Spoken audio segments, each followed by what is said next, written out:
For 13 years, Daenerys Targaryen has been a princess, pretty much a name only. She's been a refugee, an exile, really just a pawn in her brother's crazy obsession with getting back a throne he lost. But tonight, everything is going to change. We're going to dive into the exact moment her life gets sold, kicking off a journey from complete and utter powerlessness to a destiny that, let's be honest, nobody could have seen coming. And those are the words of her brother, Viserys. Right off the bat, you can tell it's a command, not, a friendly suggestion. For him, this is step one to taking back his kingdom. But for Daenerys, it's just an order to become something she doesn't even recognize anymore. That one single thought just shows you how worlds apart these two are. While Viserys is saying this grand path to glory, Daenerys just feels the crushing weight of a forgotten identity. A princess? To her, that person is a ghost. It's just a story her brother tells her, the same brother whose anger is this constant, terrifying threat in her life. So the transformation, it all begins with a gift. It's a gown that's supposed to turn this scared little girl into a bride that nobody can resist. But really, every single thread is just woven with obligation and fear. The way it's described in the book is just so perfect. The deep plum silk is so fine, it's like water running through her fingers. But this kind of luxury, it doesn't comfort her at all. In fact, it frightens her, because even at 13, she's already learned a hard lesson.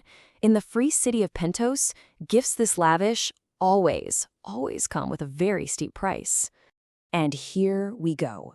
Here's Viserys basically spelling out the entire transaction as he sees it in his head. He actually believes Illyrio is investing in him, a future king. He's so lost in his own delusions that he can't see the simple truth of the matter. Illyrio is a merchant, and the product he's getting ready for sale is Daenerys herself.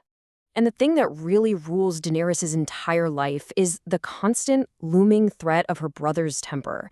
It's a threat that's so real, so powerful, it even has its own name. Waking the Dragon. It sounds so epic, right? So mythic and powerful. But the reality is just ugly, violent abuse. This isn't about some ancient Targaryen power. It's just a phrase Viserys uses to terrorize his little sister into doing exactly what he says. It's the weapon he uses to control the only real asset he has left. And here it is, the threat laid bare. The book tells us he actually punctuates this question with this cruelly hard pinch, twisting her nipple right through her tunic. It's just this brutal reminder that his anger isn't just words, it's physical, it's painful, and she will do absolutely anything to avoid it. And this really gets to the core of the problem between them. You see, they both talk about going home, but that one little word means two completely wildly different things to each of them. And this right here is the absolute crucial difference between them. For Viserys, home isn't a place, it's an idea. It's this abstraction of power, revenge, King's Landing, the Iron Throne, this birthright he thinks was stolen from him. But for Daenerys, her idea of home is something so real and so simple. A big house, a red door, a lemon tree growing outside her window. She isn't dreaming of a kingdom, she's dreaming of a single, safe room. She's longing for the childhood she never got to have. And of course, her simple dream of a safe home is about to be completely sacrificed for his grand dream of an army. The whole process of getting her ready to meet Khal Drogo, it's got nothing to do with making her feel like a princess. It's all about preparing merchandise for the marketplace. Just think about this process. The slaves bathe her in scalding hot water, they cover her in perfumes, and they dress her up in all the finery that Illyrio provided. Every step is just another layer of turning her into an object. And then comes that final piece, a heavy golden torque, which the book specifically describes as a collar. And just like that, a piece of idle gossip from a servant girl becomes this terrifying prophecy. As that heavy piece of gold is literally clasped around her neck, Daenerys remembers hearing this little detail. And the penny drops. The beautiful jewelry isn't a gift for a princess. It's the exact symbol of ownership worn by the Khal's most prized possessions. She is being marked as property.